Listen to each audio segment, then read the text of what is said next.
Okay, this is a video lesson for week 13.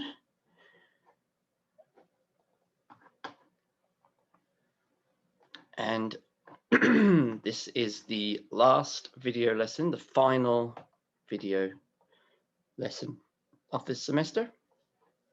Week 13 video, Unit 8, Economics.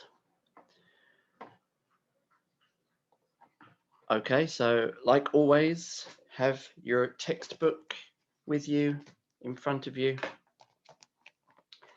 Open it to the pages that I am talking about, and every now and then stop the video and have a go at answering some of the questions in your book, and then check the answers with me.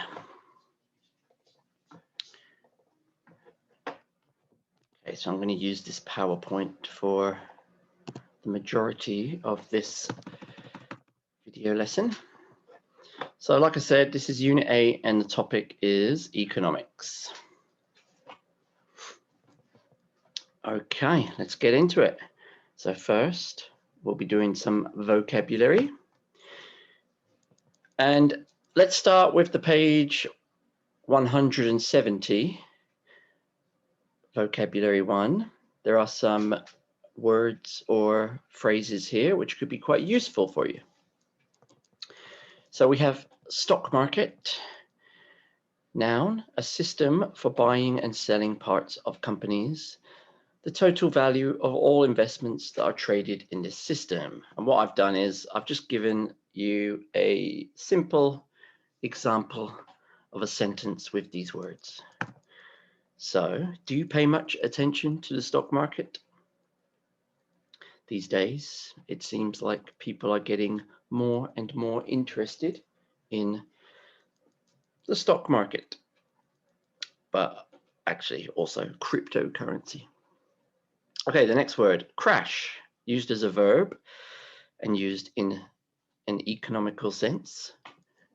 To fall or lose value suddenly and completely.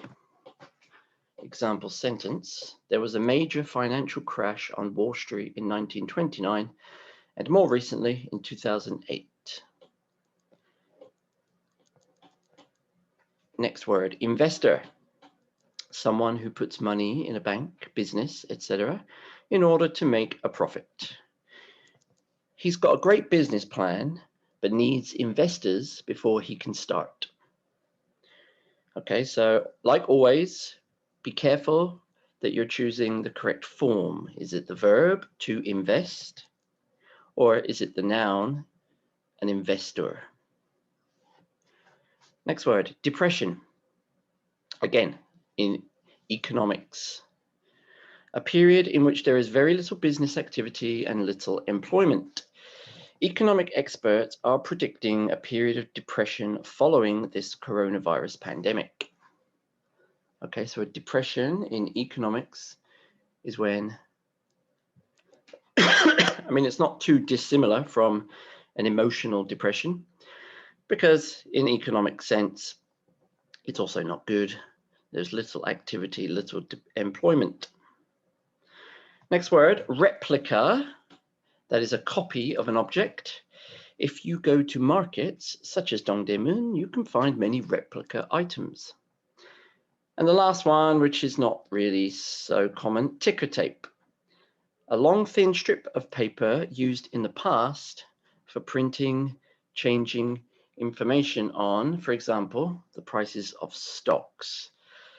Ticker tape is not used anymore, but it was once the way to transmit stock prices through telegram lines. Okay, so just some vocabulary. And we will continue with the vocabulary. This is connected to reading 1. It says vocabulary 2 because the previous slide is considered vocabulary 1. Okay, so I'm just going to read this from the screen. The reading 1 is an article about investments. And this is some of the language that is in that article. All right, so this would be a good time to stop the video and to have a go at filling in the missing words. And then, of course, start the video again and check if you got them correct.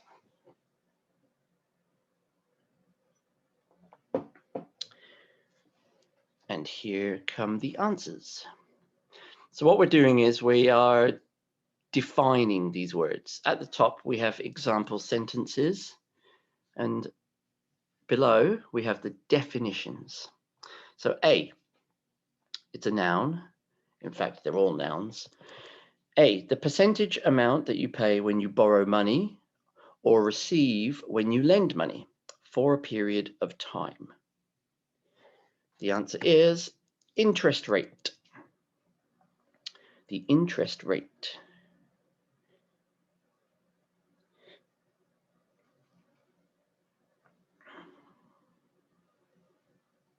Okay, so if you borrow money, you want to have a low interest rate because that's extra money that you will have to pay. If you are lending money, obviously it's the opposite. You want a high interest rate. B, profit on money you have invested. That is the return. Profit on money you have invested. Okay, in economics, that's called the return. C, parts of a publicly owned business which can be bought and sold as investments. Stocks and shares. D, someone who puts money in a bank, business, etc. to make a profit. So again, investor, somebody who puts money in a bank or a business. E, how much money something could be sold for, that is the value. F, a period when the economy of a country is not doing well, but not as bad as a depression. That's a recession. So a recession is not as bad as a depression, but it's still not good. Look at example sentence 1. During the recession of 2007 to 2009, people all over the world lost their jobs and were forced to sell their homes. So definitely not good, a recession. And G, something such as stocks or property which you buy in order to make a profit, investment. Okay, so invest is used in many different ways. You can use it as a verb, to invest, and then we have two different nouns here, investor, investment. All right, so let's move on. I think what we're going to do is, or I will read both reading 1 and reading 2. And I think it would be useful for you guys to also practice reading. So this is reading 1. Have a look at the images. There are some gold bars at the top. There's a car, and there are some graphs.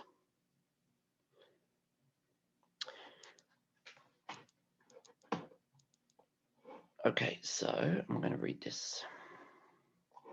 Title: how should you invest your money? Good question. In a recession, interest rates are low. This means that keeping your money in a bank may not be the best way of making money.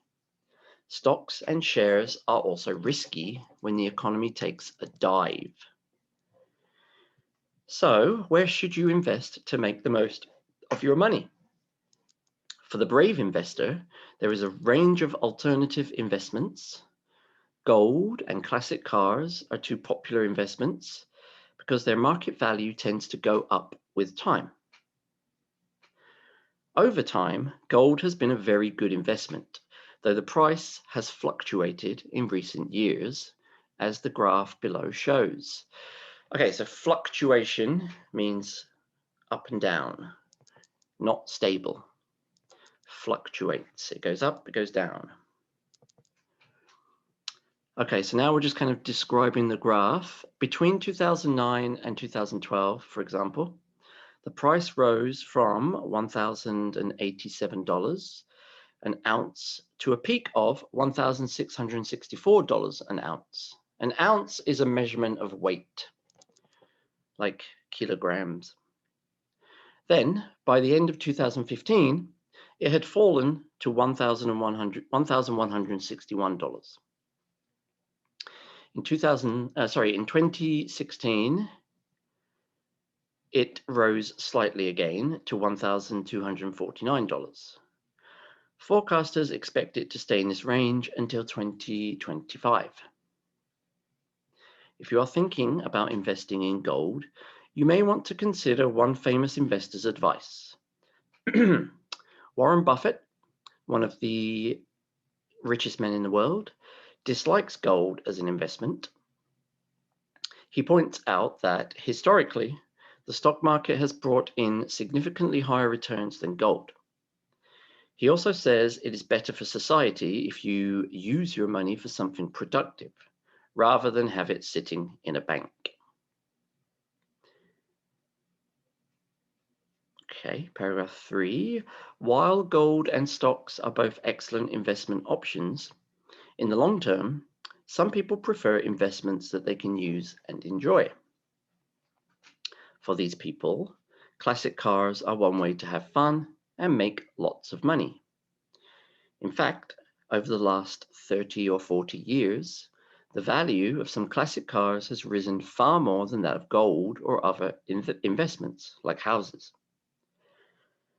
As an example, a 1972 Ferrari Dino 246 GT cost around $13,000 in 1980, but was worth as much as $450,000 in 2016.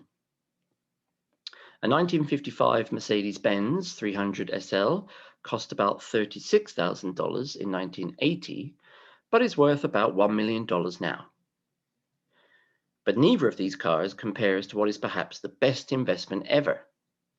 A man in Tennessee bought the Aston Martin DB5, which was used in 2 of the James Bond films.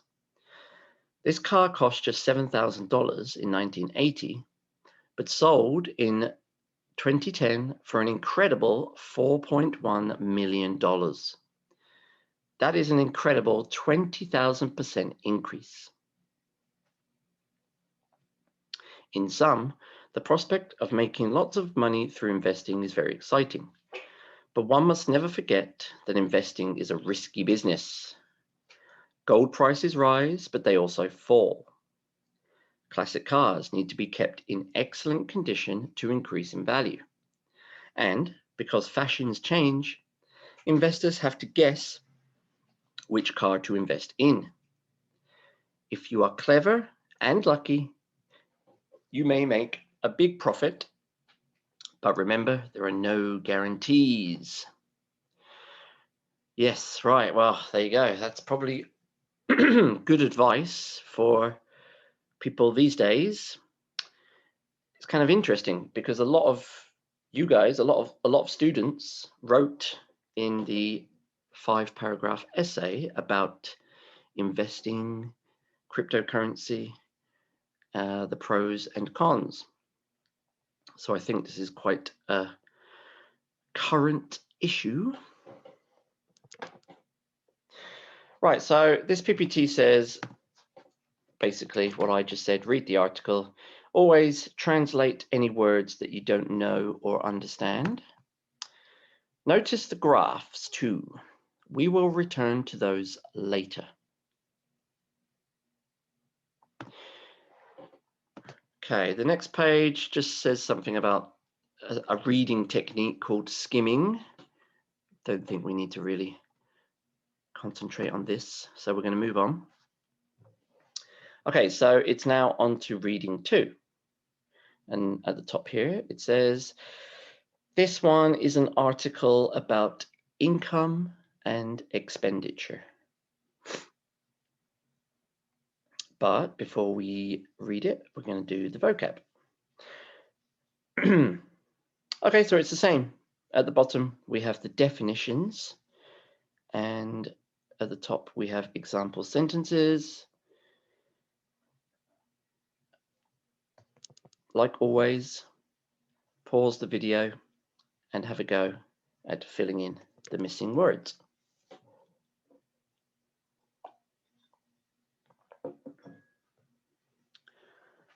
Alrighty, here we go. A, money that you put away, usually in a bank for a later date. Savings. B, how much money and comfort someone has. Standard of living. Standard of living. Okay, so we usually put an adjective before it. So look at number 1 at the top. My family has a comfortable standard of living. Sometimes we say they have a high standard of living, or opposite, a low standard of living. Okay, C, one of the things that has an effect on a particular situation, decision, event. Factor. D, the total amount of money that a government or person spends on something. Expenditure. E, money that you earn by working, investing, or producing goods. Income. And F, an amount of something expressed as a number out of 100, percentage.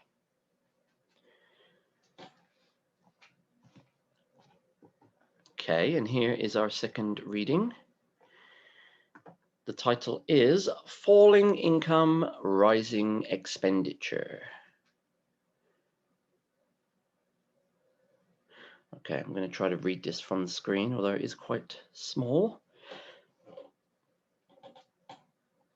All right, here we go. In almost every country and every culture, parents work hard to try to give their children a richer, more successful, and more comfortable life than they had.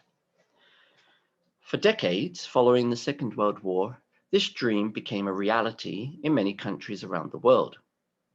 Possibly the best example is the Japanese economic miracle, when Japan, thanks to an extremely high rate of economic growth from the 1960s to the 1980s, developed into one of the world's strongest economies. Yet in Japan, as in other developed nations, many people today are not able to enjoy the same standard of living as their parents before them. This is because in recent years, incomes have declined while expenditure has risen. In effect, this means many people are actually poorer than they were 10 or 20 years ago. Falling incomes are the first cause of a declining standard of living. In the United States, for instance, incomes rose during the 1970s, began falling in the 1980s, and reached their low point during the Great Recession of 2007 to 2009. The years since then have seen a slow recovery, yet according to the US Census Bureau, the median income in 2016 was $59,039, nearly the same as in 1999. Similarly, in the United Kingdom, the average household income of £25,700 in 2016 was nearly the same as that in 2007. The other key factor which influences people's standard of living is expenditure. Worldwide, prices for necessities such as rent and food have been rising. As an example, Figure 1 shows the percentage of their income that Americans spent on 5 key categories between 2000 and 2016: housing, food, transport, entertainment, and health. Until 2015, the costs in these 5 categories remained more or less stable. That is, Americans spent approximately 20% of their incomes on housing, about 10% on food, about 8% on transport, and around 3% each on entertainment and health. As the graph shows, most of these costs jumped in 2015 and have continued to rise. In the United States and in many other countries, the most important cause of rising expenditure over time is the high cost of housing. In many cities worldwide, there is a critical shortage of houses and apartments to buy and rent. This has driven up costs. Also, healthcare costs continue to rise as prescription drugs and hospital costs have become more and more expensive. Transport and food prices have also increased significantly in recent years. In conclusion, the combination of rising prices and falling incomes has left many people with less spending power than they had in previous decades. Because consumers must pay more for essentials like food, healthcare, and especially housing, they have less money for education, investment, savings, and small luxuries like eating in restaurants. For many people, the dream of living in greater comfort and security than their parents must seem very distant indeed. Yes, okay. Right, so like we do usually in the Zoom classes, let's have a go at answering some of the questions on the next page. Or perhaps this is the previous page. So we're going to try to do part 5 and part 6. Part 5, we choose the best summary, and then part 6, each question has 2 options, and we have to choose the correct statement, A or B. Okay, so sorry to keep repeating the same thing, but stop the video, try to answer the questions.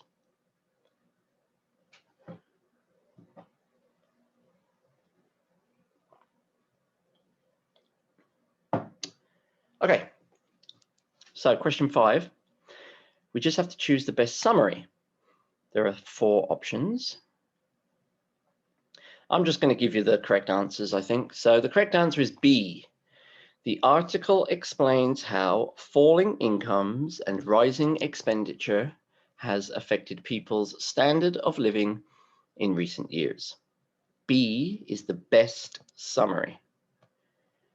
A is not bad, but B is better because it is specifically about falling income, rising expenditure. And it is not just about comparing countries to America. So B is the best answer. Part 6, number 1. Okay, so number 1, the best answer is, well, not the best answer, the only answer is B.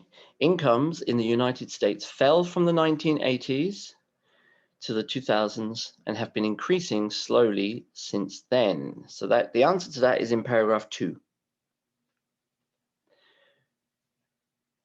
Question 2. The answer is A. Between 1999 and 2016, median income in the US stayed about the same. Again, that's in paragraph 2. Question 3.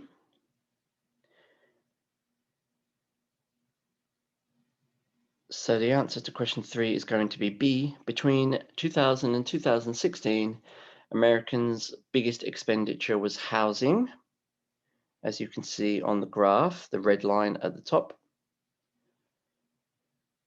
Okay, question 4.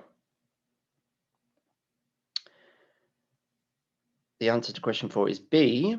Because of higher prices for prescription drugs and hospital stays, healthcare costs have increased. And that the answer to that is in paragraph 4. Okay, last one, question 5. The answer is A. Over the past 2 decades, people in developed countries have had less money to spend on entertainment and small luxuries like eating in restaurants. And the answer to that was in paragraph 5. All right, so that is pretty much it for the reading and the vocabulary. What we need to do in Unit 8 is talk about how to talk about graphs and tables in English. So these next few slides in this PPT, they're not in your book. It's just a brief description of how to read a graph, but it is connected to Unit 8. Okay. Right, so this is a graph. Actually, this is in your book. This is on, let's see, this is taken from page 182. All right, so this is just some basic stuff. Understanding line graphs. A line graph uses points on a line to show a trend. This graph has 2 lines. So this PowerPoint is just going to help you for strategies on how to read and understand a line graph. All right, so always read the title. It gives you the main idea of the line graph. So here is the title, DVD versus streaming. Next, the time period of the graph is on the bottom, the horizontal axis of the graph. This graph's time period is measured in years. Okay, so we've got 2010 to 2019. The numbers or percentages of the graph are on the left side, the vertical axis, top to bottom of the graph. This graph is measured using numbers, in this case, dollars, starting from 0 to 18,000. So it would be 18,000 million, $18,000 million.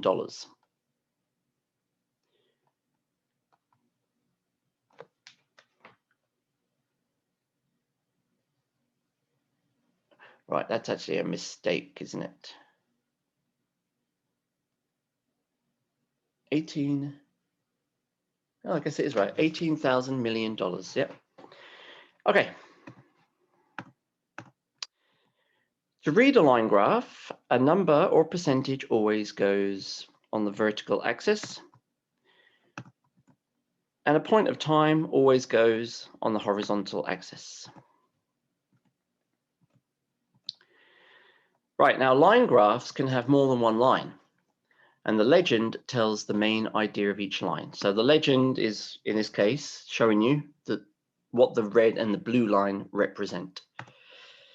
Okay, so the red line, total DVD revenue, and the blue line, streaming sales, total video streaming revenue, streaming sales. Okay. So that was a very, very fast explanation of just the different parts of a graph. Now, I'm pretty sure you know this. So what we got to do is, how do we talk about it in English? What's the language? What's the grammar? And your book is quite helpful for this. So we're going to go back to the book. And now it's pages 189 to 180, sorry, 185 to, it's not that at all, is it?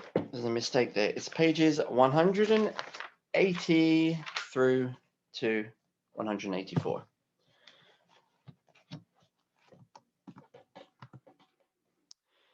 All right, so there's just some general information at the beginning. Page 180 gives you some general information, but I kind of already just went through that. Page 181 refers to the line graph from reading 2. Now, you don't have to do that if you don't want to. if you are feeling super diligent, of course you can. But what we're going to have a quick look at is the next page. So page 182, it's using the same graph as I just explained. But now we can answer some questions. Right, now the answers are not on the PPT, so you're just going to have to listen to me as I say the answers.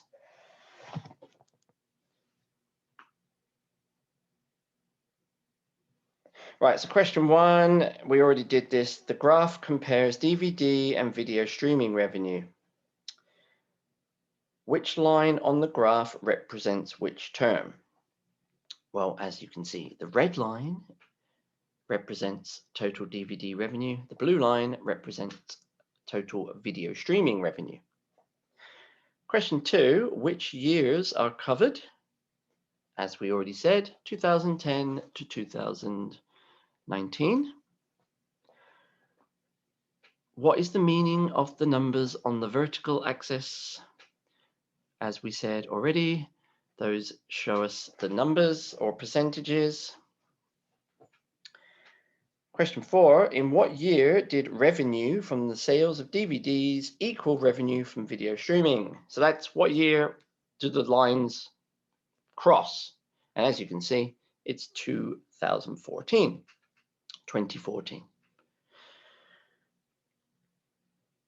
Okay, part 4 is just a summary. Complete the summary with figures from the graph.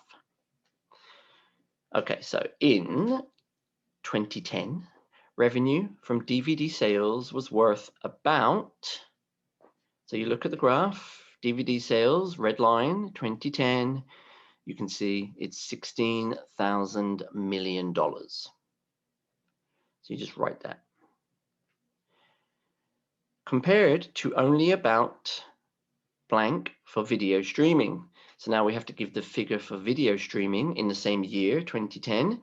And as you can see, it is between 4,000 and 6,000. So it's 5,000. It's $5,000 million. Estimated revenues for these two types of media show the exact opposite picture in. So when is this the opposite? So it's obviously at the end of the graph. The two lines end up in opposite positions.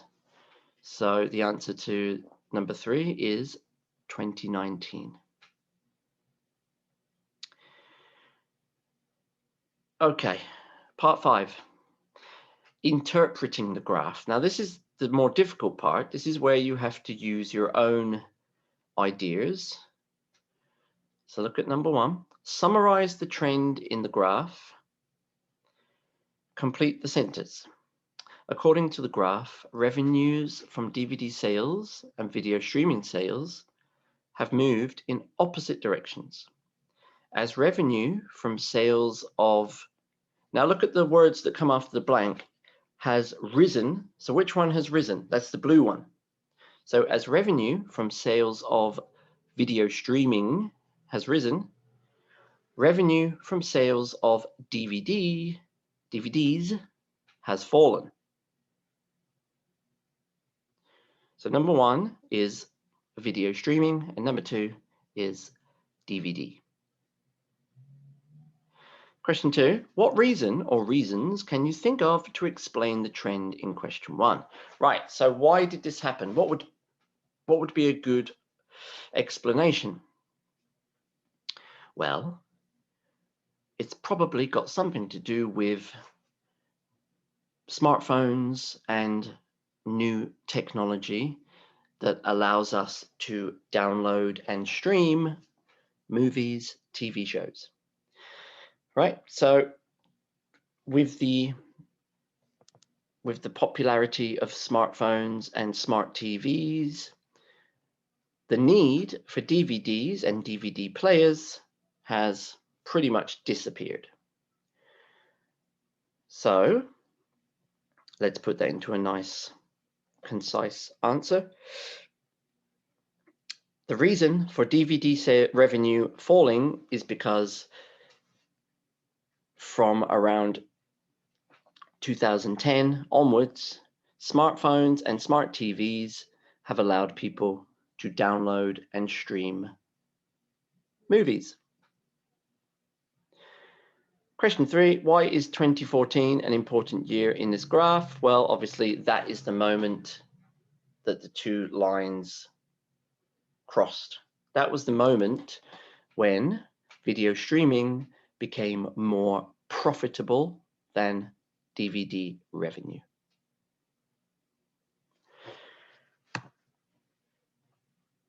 Okay, now the last pages is giving you some grammar and vocabulary. So this is page 183. You can describe data with a verb phrase, which is a verb and an adverb, or a noun phrase, an article, an adjective, a noun. And here are some examples. So verb phrase, sales of DVDs rose sharply. So rise, to rise is the verb, sharply is the adverb. Sales of DVDs rose sharply and then decreased sharply. If you want to say that with a noun phrase, there was a sharp rise in sales of DVDs and then a sharp decrease.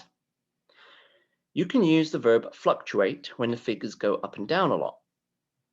Our sales fluctuated considerably last year. Okay, so I'm just going to go through the answers. If you want to stop the video, you can. If you want to just keep watching, it's okay. Part 1, we got to match the numbers with the graphs. So number 1, sales of DVDs rose sharply and then fell dramatically. So that's going to be A. They rose sharply and then they fell dramatically.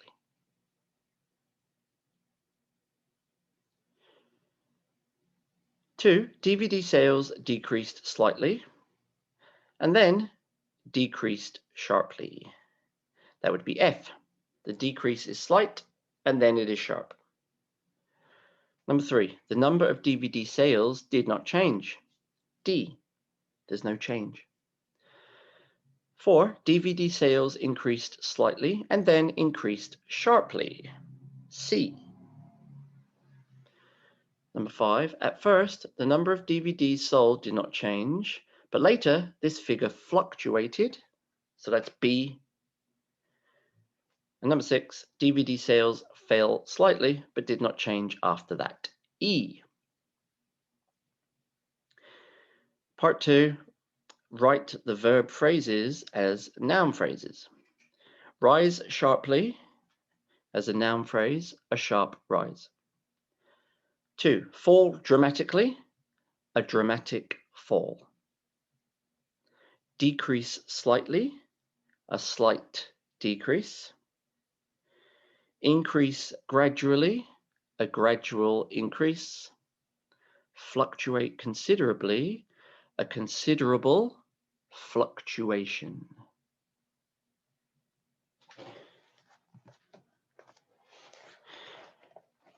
Okay, and then page 184, it's just a bit more language.